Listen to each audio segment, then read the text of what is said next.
Hello and welcome to Dig It. I'm Peter Brown and hosting the show with me today is Chris Day. Hi Chris. Hi Peter. Well, October in the garden. Where is the year going to, Peter? Who knows? Yeah. Maybe it's being washed away by the floods and the It's been a bit damp, torrents hasn't of it? rain we're having. Yes, yeah. I mean, this autumn has certainly been wet and damp, although we've had some nice days when the sun has finally come out and...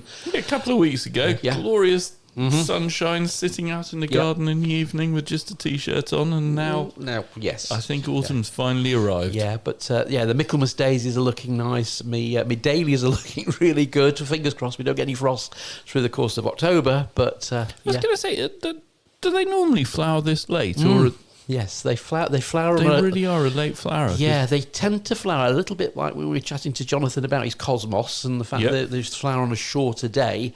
Dahlias tend to come into their own during the summer, but tend to come to their best during September and October.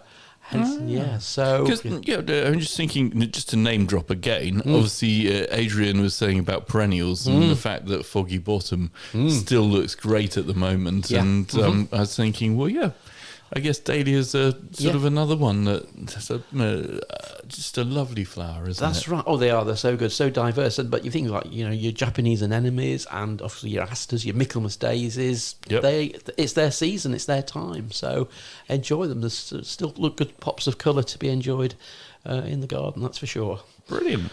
Okay then, so what we got going on at the moment? Any good gardens to go and visit? Or I just said one, didn't I? You did. Foggy Bottom over in Dis. It's not Dis, is it? It's Dis. It is Dis. It's Norfolk. It's Norfolk. Just the other side of Cambridge from where we are. Indeed, yes, just a hop and skip. It's a bit of a drive, but it's well worth a visit, certainly. Yeah.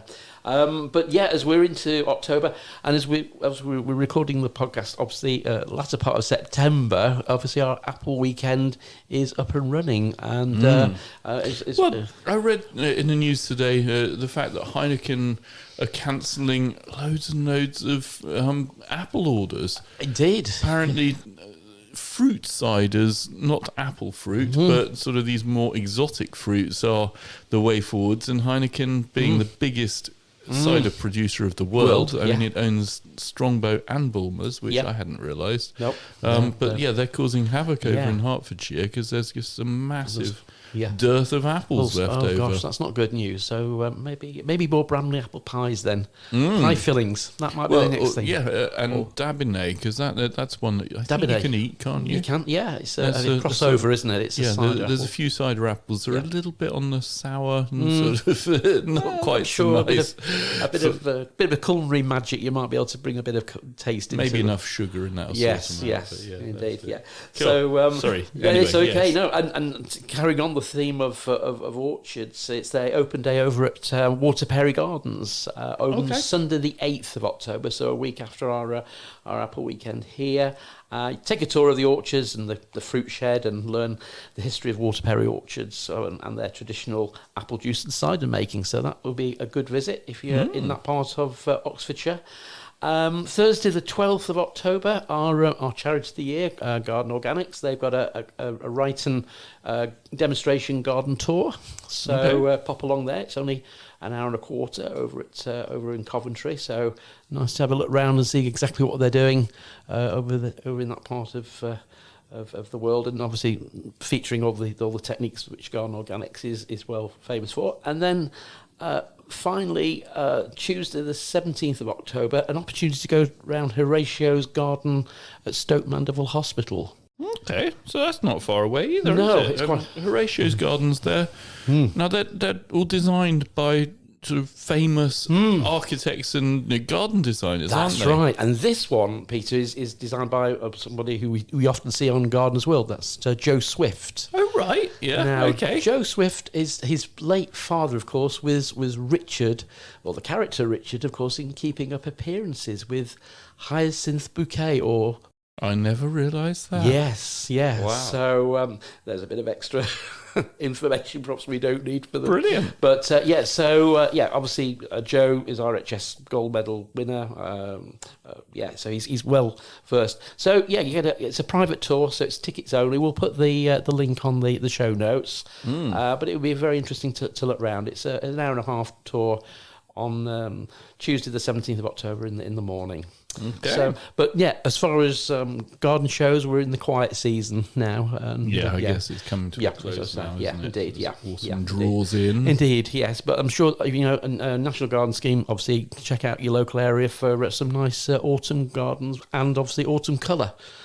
Plenty of those to be had. I think that's it, isn't it? The trees, woodlands, I always think in this time of the year are the best places to go. And most definitely. It brings a child out in me. Kicking leaves. Oh, it's lovely, isn't it? And a lot of these places are free to visit as well. Yeah. Which is good. Yeah. Okay, and so shall we kick into our Dig It top 5 for this month? Yes. So this month we're doing... well, I guess hedging plants. It's a new one we've not sort of gone into before, but just to let you know, obviously the garden centre here, quite a few mail order plants. Just a few over the years. Yes, we've got a great selection. So if you're looking to plant a decent sort of native hedge or something a little bit more exotic, give us a shout, because the bare roots plants are obviously so much cheaper than buying them as pot grown. Yeah. And what was our 5th bestseller last year? Well, it was green privet, which surprised me a bit because I thought privet had gone out of fashion, but obviously not. It's good. It's a good, solid little hedge, isn't it? I mean, if you trim it regularly, you can make a really thick, good sort of screen. Yeah, indeed, it's resilient. And number 4, Vitinia Red Robin. No surprises there. No, beautiful coloured leaves. Yes, nice, thick. Yeah. Someone told me. The reason they love Vitinia is because it's got its own weed suppressant. As the leaves drop off it, obviously they then go underneath the shrubs or hedge or whatever it is you're growing it as. Yeah. And if you leave them there, works as a natural weed suppressant. It's brilliant. That's good, and that's interesting, isn't it? Because we always tend to think of evergreens as plants which hold the leaves all the time, which they do, but they do shed some leaves at certain times of the year. Ever look under a holly bush or holly hedge? There's usually lots of them, and self-mulching. Well, that's it, self-mulching hedge. Well, there you go. It says it really on the tin. And number 3, we've got green beech. Again, probably no major surprise. As we know, beech needs a little bit more TLC to get it going because of clay soils, but it's always worth the effort, definitely. I always think it makes a beautiful tree as well. Fantastic, yeah. Such a multi-purpose sort of plant. And Oh yeah, very versatile, and of course can be pleached as well if you want to do something a little bit different in your garden too. Good point. And number 2, hornbeam. Okay. Which of course is very similar to beech in so many ways, but if you've got clay soil or claggy Buckinghamshire clay like we have around here, then it's the one to go for. But and it holds its leaves reasonably well into the winter, but usually with the autumn, late or early winter gales, they've gone by probably December. Yep. But it's a good doer. And at number 1, I suppose no surprise in view of the fact that native species is very much in the public's mind, is obviously quickthorn, Crataegus. Or the May, as it's also known. Indeed, hawthorn, May. I mean, it's got so many common names, isn't it? It's such a great little hedging plant. I mean, they're so cheap. Yes. They're thorny, so they're good for like burglar deterrent or... Yep. Privacy and security, yes. That's it. And you get fruits on them. Now, am I right in saying, can you eat the berries? I think it's really for the birds, isn't it, for those? I've never tried. Yes, I'm not too sure on those, but I think certainly the birds... Certainly the birds they love enjoy them. You them, see the blackbirds on them and they're eating them away. Yeah, and it has a little bit of nice autumn colour as well. Certainly one in my garden it goes a nice yellowy colour before the leaves drop, the next day, but they do. It's just a very quick autumn colour. Plants. But like you say, another one that makes I always think, a really interesting tree when you see them sort of alone in a windy site and they're all gnarly and sort of a fantastic, very architectural, aren't they? Yeah, and of course all the named varieties of Crataegus of the quickthorn ilk ornamental trees are always very, very popular. So they share all the same traits. They flower, they fruit, they have a bit of autumn colour, and that's what you want, especially for a smaller garden. So that's the Dig It top 5 for October. planning ahead. And just a quick reminder that new catalogue obviously will be coming out to those customers who subscribe to it. And if you would like a copy, to obviously contact the Garden Centre. We'll get one sent out to you. Yeah, and my brother's been working very hard on the website. I know last year they put up a whole new themed website. Yes, and new look. The payment system's all changed, and it's all all singing, all dancing now. So hopefully it's nice to use. Makes us a little bit more advanced in the internet world of mail order now. Indeed. So that would be good if you're looking for a plant on the internet. Have a look at our hedging.co.uk. Hey, that's it. And on to the news, Peter. And I was on holiday for a couple of weeks, and one news story which broke whilst I was away was quite sad. I was quite saddened by, and that's the closure of a magazine which I used to work on, which a lot of our listeners will be aware of, and that's Amateur Gardening magazine. Oh, yeah, I read the article. Yeah. I hadn't realised it. 139 years. Yes, that's an incredibly it is long sort of length of time for the publication to last. Yes, indeed. I mean, it's if you think when it came out, it was their circulation was nearly 250,000 copies a week. Wow. Yes, I mean, and then going back in time to how publishing has changed, it was all in black and white. There was no colour. I mean, colour only happened in the mid-1970s, would you believe? I only know this because obviously I worked on the magazine for 4.5 years, and I used to go and look through the archives at some material for writing articles, and you went back in time, and it was like going to museum documentation of a magazine, which obviously wasn't a magazine then. It was more of a portfolio of advice and information. But sad news. I do feel sorry for the readers, because they've got a really good readership, and obviously numbers have declined, but when paper costs like last year increased by 20%, that's putting a lot of pressure on a lot of magazines out there. So, well, I think it's also the number of different people who've been part of it. I mean, you think the gardening community is not an enormous great society, but the likes of Alan Titchmarsh, I mean, you think all of the Percy Thrower. Yeah, I mean, they've all had something to do with it. Yeah, more recently, if you look through the magazine, you've got people like Toby Buckland. Obviously, he writes. It's the back page of the magazine, and obviously we were talking to Steve Bradley earlier. And he obviously did the part of it as well.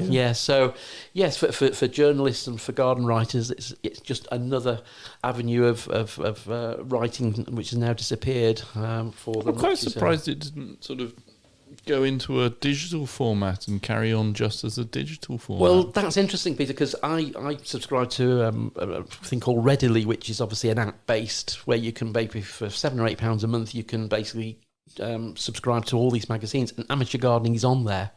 Okay, so it was working as a digital one. I used to enjoy reading, as read garden news in the same way. But do I want to go out to a newsagent and pay my £2.50 and get a free packet of seeds? I'm missing out on the seeds, but I can still get the content.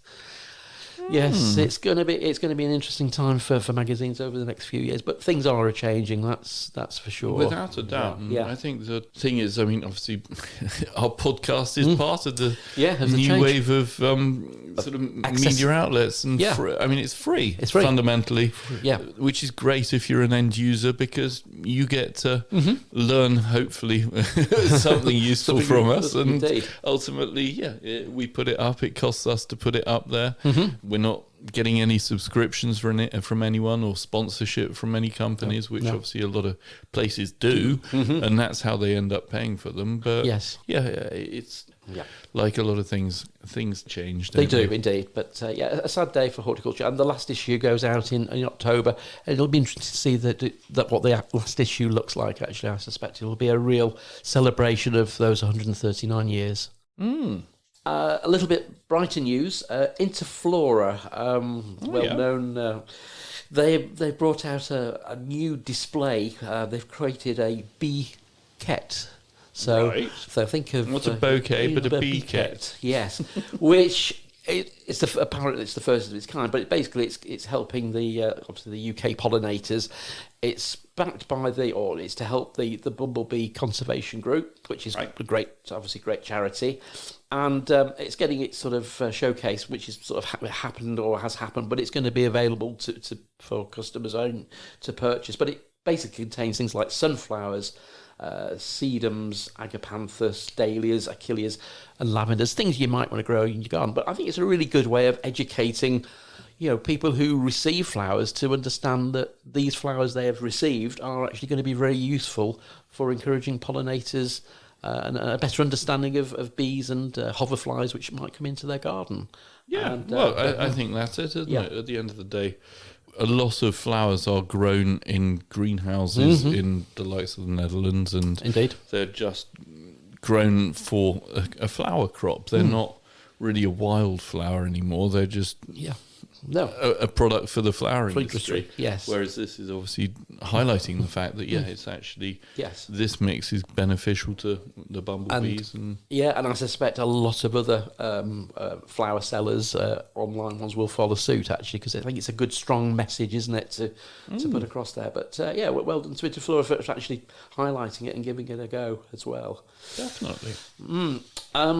So now, there's an article here. Yeah. From Raymond Blanc about partnership with Garden Organic. Yes. And I'm just intrigued by... There's an image of a squash secrete.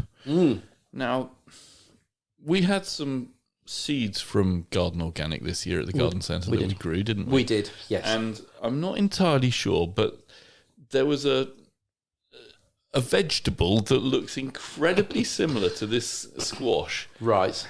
That appeared in our sort of in the area where we grow the vegetables, and no one seemed to take responsibility as to where it had come from. At one point, I was being blamed because I'd donated some 8-ball courgettes, and it might have been from one of those. But I tried it, and it was amazing. Honestly, really? I have never had a nicer sort of, I'm going to say vegetable, because Joe and I cooked it and we're like, well, I don't know what it is, whether it's a squash or a courgette. I ate some raw and it tasted to me a bit like a courgette, but I mean, squashes, courgettes, pumpkins, gourds, they're all... Yeah, they're similar ilk, aren't they? They're all very similar. I don't know. Yeah. I'll have to do some more research and find out what the difference is between them all. But the ones that we've grown here, if it is the same, I would thoroughly recommend it. I saved the seed. Oh, good. Right. Now,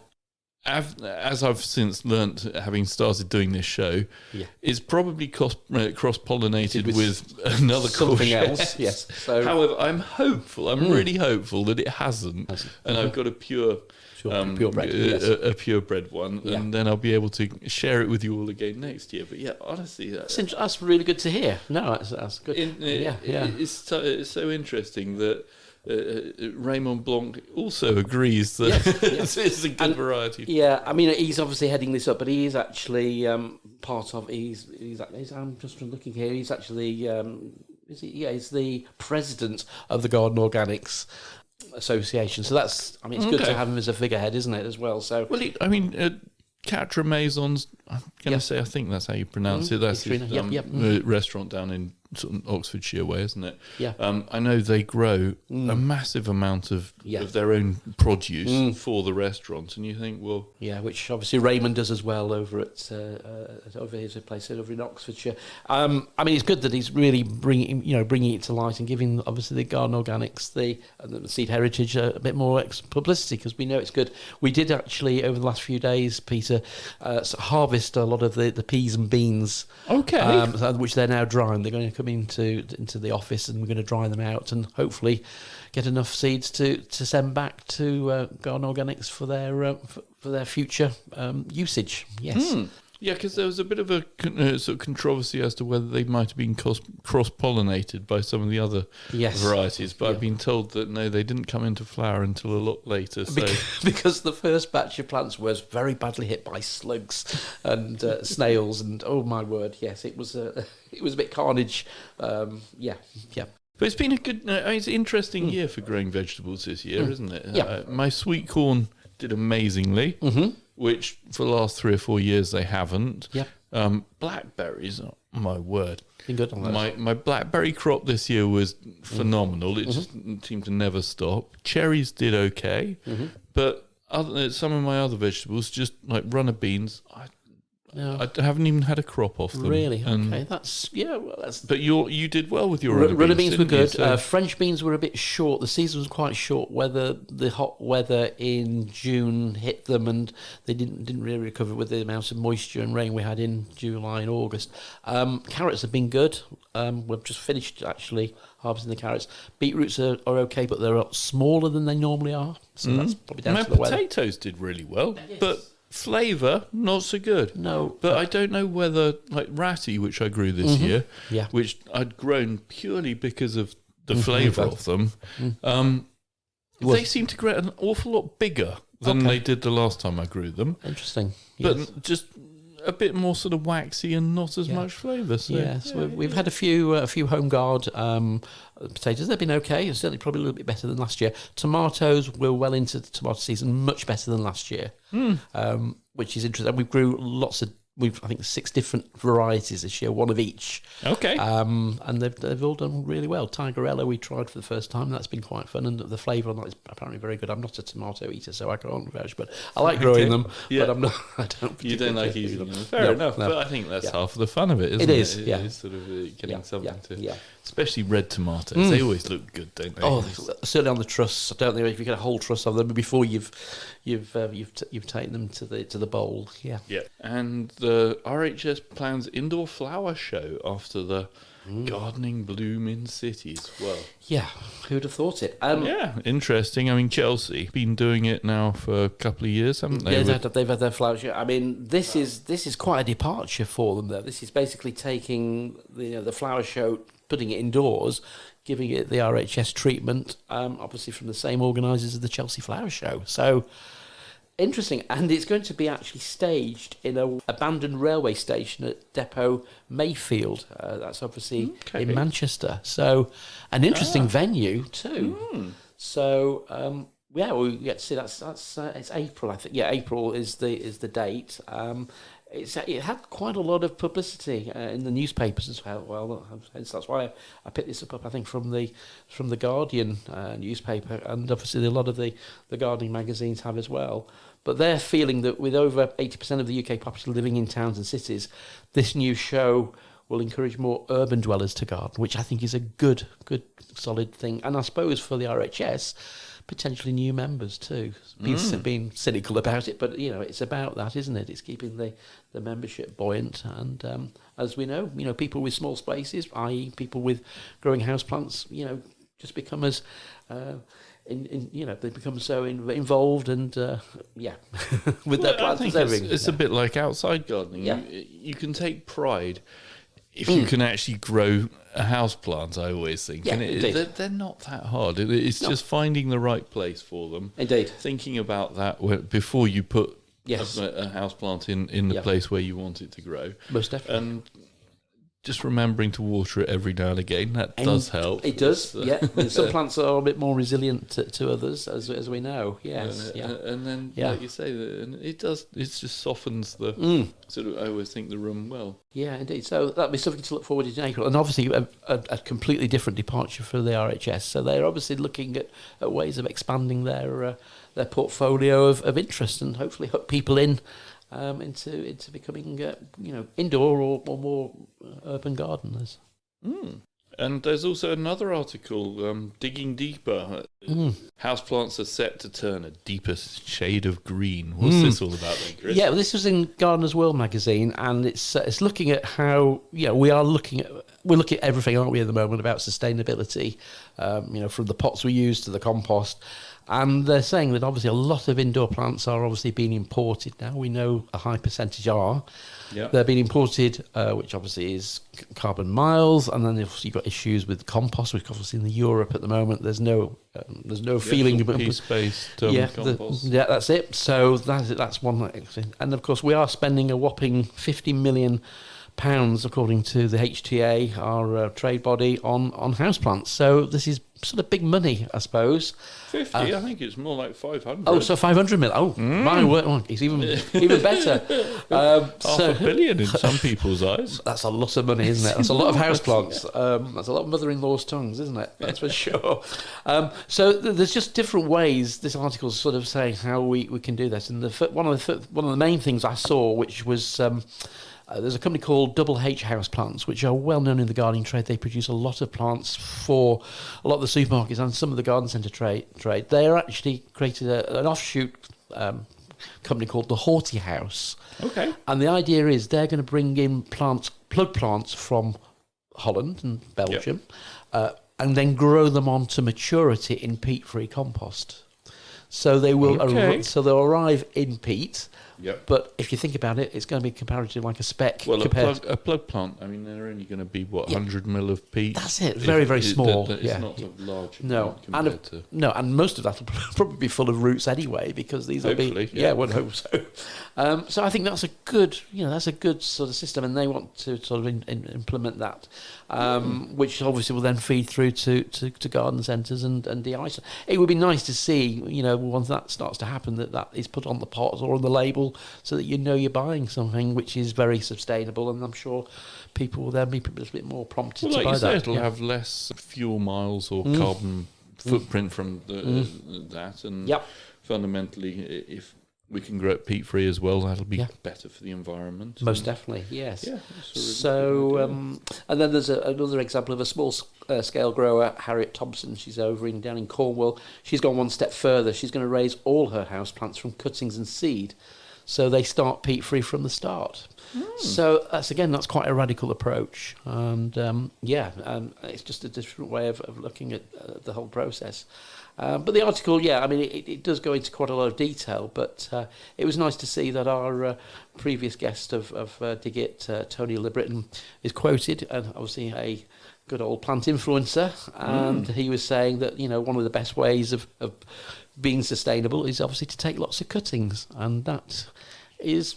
I can't disagree with that advice if you can get cuttings from and it's such friends. Fun as well, isn't it? If it actually grows. I mean, I can remember in my youth taking cuttings and most things dying, but every now and again you get it right and you put them in the right conditions, and suddenly you've got a new plant.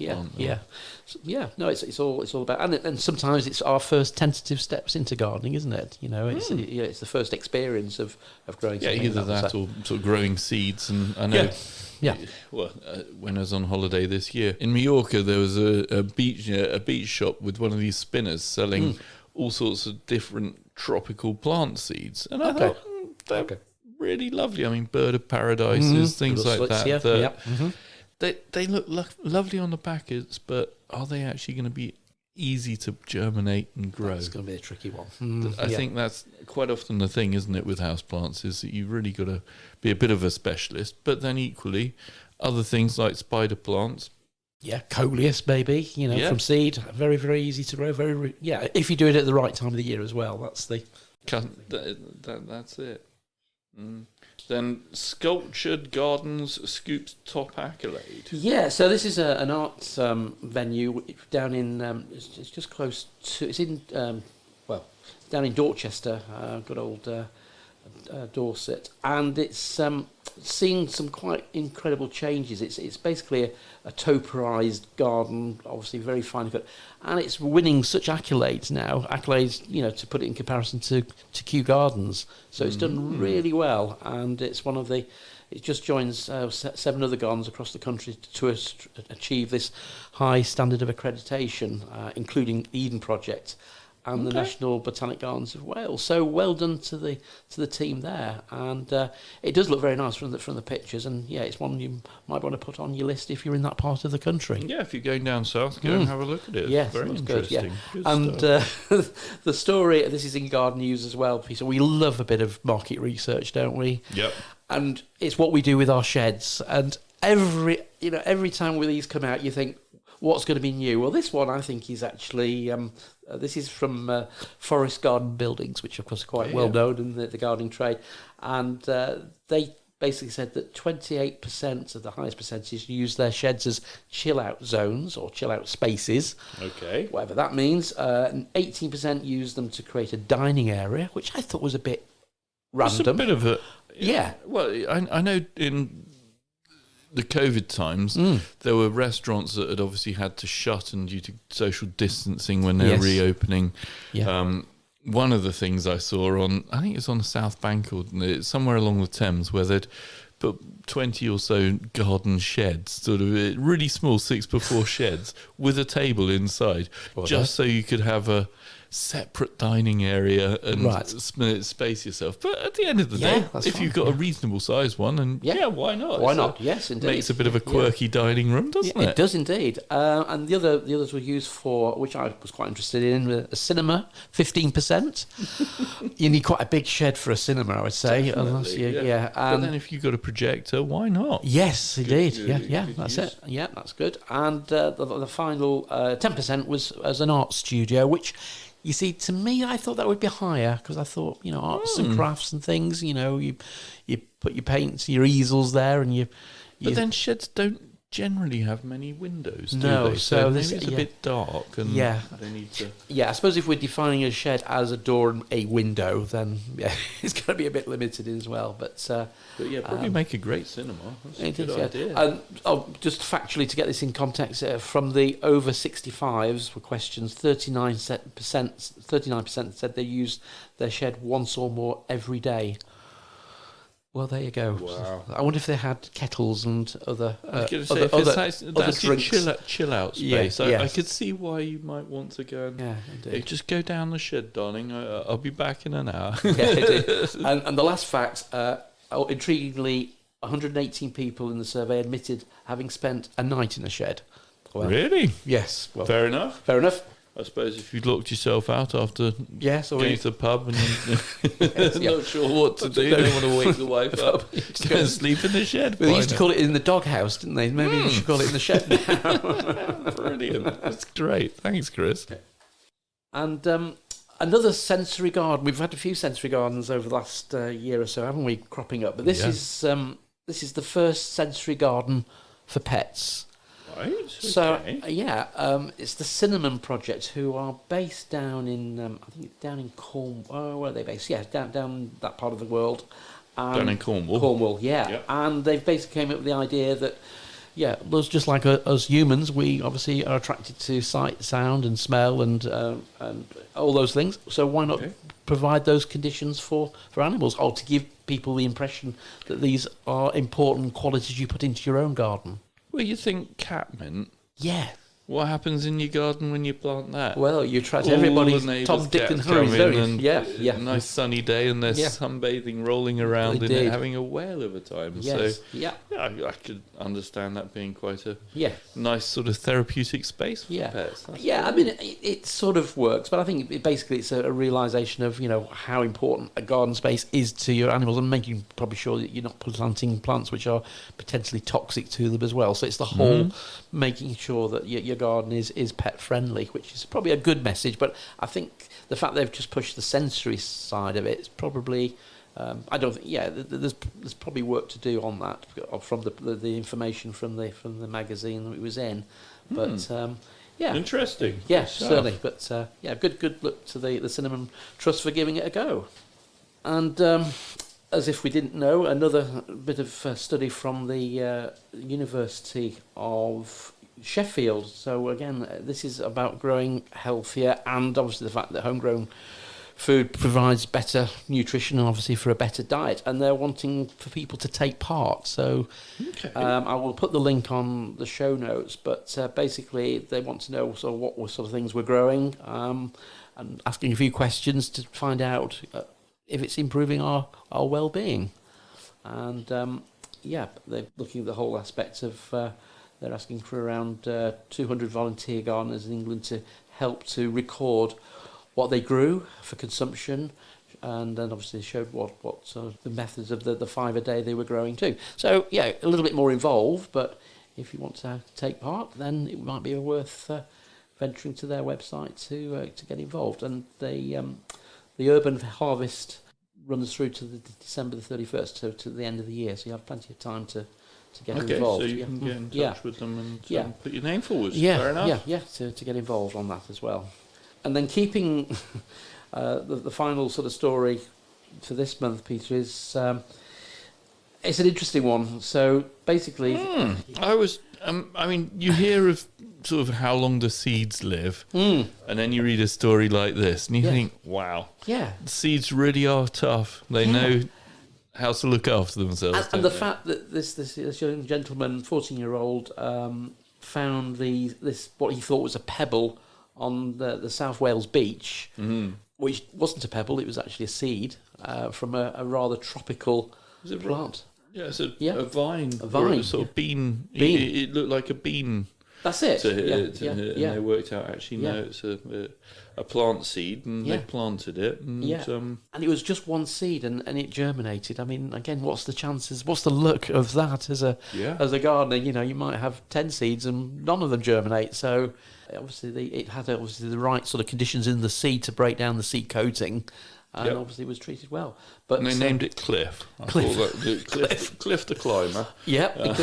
Or the vine. And the article, again, it's in Garden News, they show the Eden Project's former head of living landscapes, Robin Locke, with the actual seed pod, which obviously this plant would produce. It's enormous. It's incredible.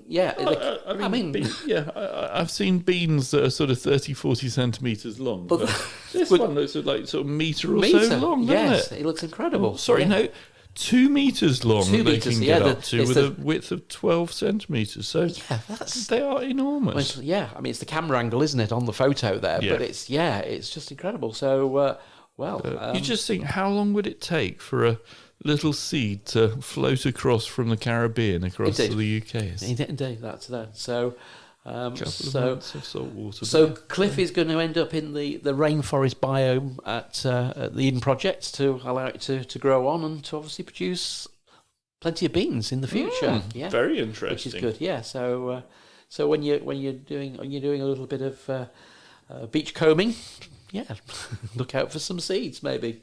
Brilliant. Or maybe not. Well, I guess you're going to have quite a big greenhouse or... Oh, yes, I think, a spare Eden Project greenhouse. Yeah, a little biome. Which, of course, we're getting one up north, aren't we? Up in Morecambe. Yes, maybe they could have sent it up there, and maybe it could have been the first plant in the Morecambe biomes. Yeah. Well, that rounds up what we found in the news that we think you might be interested in, and brings us on to that lovely part. Sorry, Peter. Yeah. Well, I know leaves have already started falling, sweeping up leaves and getting the vacuum cleaner out. Leaf blower and mulcher, and it has to be done. My plan is, as you know, as you may remember, I started my first compost heap this year, and it's totally full, so I've got to expand it now and put another couple of pallets around it and grow it. And plan is to put all the leaf mould in there, along with some of my blackberries that I'm chopping back because they've become a little bit overgrown on the allotment. Right. And, I don't want to cause too much problems. From your neighbours. Yeah, that's it. Yes. So, what other things should we be doing? Clearing leaves, as it's highlighted, I think it's quite a therapeutic thing to do, but it's a matter of keeping on top of it as well, isn't it? And certainly, I noticed in my own garden now that certain areas and small plants get covered, and of course, if they're then devoid of light for a week or two, they start to yellow. So maybe that. A good alternative, the compost heap, and also really a little bit of weeding needs to be done. It's at this time of the year we try to keep everything top and tailed to make sure it's down there. But if you can do some weeding now, it will obviously save a little bit of work later on. So go along with the hoe on a nice sunny day, and obviously detach the roots there if you can. Obviously digging them out rather than pulling them out, because obviously you're going to remove more of the roots. The other job is, if you haven't already done it, your greenhouse, make sure you give that a clean now. So my job's to do. You pulled all your tomatoes out and finished growing in there. It's a good time to give it a pressure wash down, and that's it. Yeah, and of course leaves falling on the top of your glass as well. So you need to be that's why I tend to get the pressure washer and give every sort of 2 or 3 weeks a pressure washer just to keep the leaves off. And of course they block the guttering as well. So you need to be thinking on that as well. And also do a little bit of sterilisation if you've moved everything out and you're going to think about moving your more tender plants in as we get into colder nights, so which you need to be thinking about certainly the first half of October. Yeah, I suppose. Yeah, get in now, buy your fleece and what have you, because you can always guarantee as soon as frosts are forecast, we all sell out of it. We do. Beat the rush and get your fleece now. Yeah. The other thing, of course, is as it's becoming available in the garden centre now, get some garlic in. It's still a bit of time. Get one of those. Either in a raised bed. You don't. Yeah, as long as the soil again is nice and clear, try and get those in. You want to be planting them about 15 centimetres, 6 inches apart, in rows 30 centimetres a foot apart. So they, quite high density, but you're going to have plenty of production from those next year. And as we mentioned about clearing out your greenhouse crops, that's important. If you've got any signs of disease on any of the plants, don't put those in the compost heap. Best to incinerate or, shall we say, dispose of. Yeah, good point. Yeah, because obviously you've got any mildews or any rust on any of your plants, you don't want to be doing that as well. I suppose it's a good opportunity as well. We're thinking about containers as well. I noticed we're getting some nice stocks in now and some lovely, obviously, winter flowering pansies. We're well into that season. Wallflowers are around too. So, there comes a point when you have to start taking up your containers and saying that's it for this season. But before you do that, if you've got long-term plants, you can give them a little bit of a home. So if you've got geraniums, pelargoniums, and fuchsias, and the slightly sort of frost-tended plants. Bring them in. Bring them in if you've got some space. Yeah, that would be good. And then obviously revamp the soil. If you've got we talk about compost now. It's probably worth putting some fresh compost in if you're going to put some nice new crops of plants in there. And of course, you're going to be planting bulbs. Then it makes a lot of sense to do a bit of lasagna planting. So those those tiered plantings which we enjoy doing, and obviously ensures the display lasts that much longer. Because obviously we've had the bulbs in now for a good few weeks. I mean, I'm guessing, is October the prime month for bulb planting? And we certainly still got lots of stocks, and so there's a good variety, hopefully, here and in your local garden centres that you can get. So get out there with the trowel and dig a few more in. Indeed, and certainly with I would probably be tempted to wait, unless you're doing lasagna planting, you're planting your tulips in the lower part of the display. I'd probably hold off planting your tulips, but not to say not buy them now, because obviously certain varieties run out in November, so next month. But certainly your daffodils, your crocus, your alliums, get those in sooner rather than later to give them the best possible start. And it fixes your mind that you then can do a bit of top planting on the top, which then can involve the hardy pansies and violas to finish that display up as well. I suppose just general tidying, isn't it? It's we're talking about perennials looking good, but obviously a lot of them are starting to look a little bit tatty. So certainly at the garden centre here, we tend to wait quite late in the season before we cut things back. If they've got seed heads on, I would leave them personally for the birds and the insects. But other times you might want to give them a good tidy. If it's new plants you've put in, perennials, young plants, make sure you put a label where you've planted them, because you might cut them right back and then of course forget where you planted them and oik them out at an opportune time. So that would be good there too. Yeah, because I know the tulips I planted last year, I didn't. I was thinking after they all died back, I need to really put some more in. That's not quite enough to make the display up.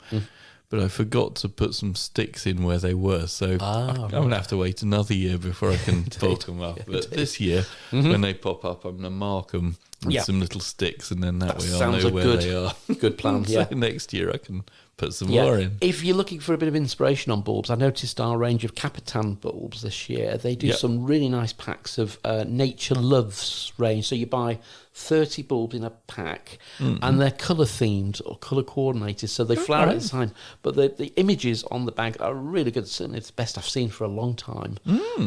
So you pick those up. They're quite a substantial amount of bulbs, so you could create 2 really nice containers from that 30, I would say, or a big splash of colour in a border. So look at those, because I need some new bulbs to go around down the side of my fence. So that might do the job. Well. Yeah, obviously hyacinths. We've still got a bit of time. If you've not planted your Christmas hyacinths, good point.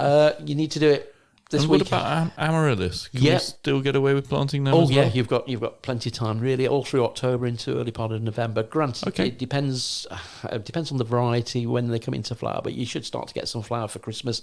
And actually, when amaryllis flower, it's nice that they flower after Christmas. It's something to look forward to, isn't it? After the Christmas tree's taken down and the tinsel, it's something nice to look forward to. So actually staggering amaryllis plantings, if you're going to buy a few, wait 2 or 3 weeks in between to give you that sort of continuity of colour, which would be quite good to do. But the always tip I give with hyacinths, Peter, is plant them up in individual pots so you can gauge how they grow. If you're going to plant them together in a bowl, if you buy a bowl and put 5 hyacinths in, you'll probably find 2 or 3 flower, and the other 2 or 3 don't. So if you grow them in pots, you can get them to the same stage and then put them all together at the last minute. Dress them up and off they go. That's it. And put a nice primrose or a little cyclamen in the middle to make it a really nice display, and that gives you a little bit more interest from that display as well. Yeah, it's something I would do, and you often see the florists tend to do it, and I think we do get those in these days as an idea. So plenty to be getting on with this month, even though it is October. That's it. Brilliant. Well, thank you very much for that, Chris. Pleasure. And I suppose a little reminder to our Dig It friends to obviously tell their friends and to subscribe. Yes, by all means, please do share the fact that we do this podcast with your friends. And indeed. Something that we've learnt is a lot of people who are interested in gardening of a more senior generation often don't know how to get a podcast on their phone, and there's so many different podcasts out there. It's such a wonderful sort of resource. Fantastic. So if you do like our show, by all means, when you're telling your friends about us, show them as well how to get it. That would be good. Yes, that's true.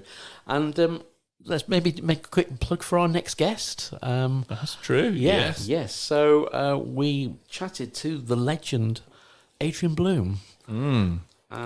Amazing gardener or garden designer, should I say? Nurseryman, plantsman. Yeah, he's everything. It's a wealth of knowledge. I mean, the way the names just roll off his tongue is incredible. And certainly looking at the imagery of his garden, it's amazing. So definitely worth a listen if you want some inspiration. And he's going to be chatting about his book, Foggy Bottom, A Garden to Share. So please come and have a listen. And Tune in. Tune in, indeed. Brilliant. Great stuff. Well, thanks, Peter. Thanks, Chris. Today's show was brought to you by Buckingham Garden Centre and Nurseries. The show was hosted by Chris Day and Peter Brown. The show was produced by Peter Brown. And our thanks to Chiltern Music Therapy for providing the music. Thanks for listening. At Chiltern Music Therapy, we want everyone to know the difference that music can make in their lives. From parents and their premature babies in hospital to grandparents with dementia. We provide music therapy and community music services to people of all ages and needs across England. We work both digitally and in person in people's homes, care homes, schools, hospitals and hospices. Find out more at chilternmusictherapy.co.uk.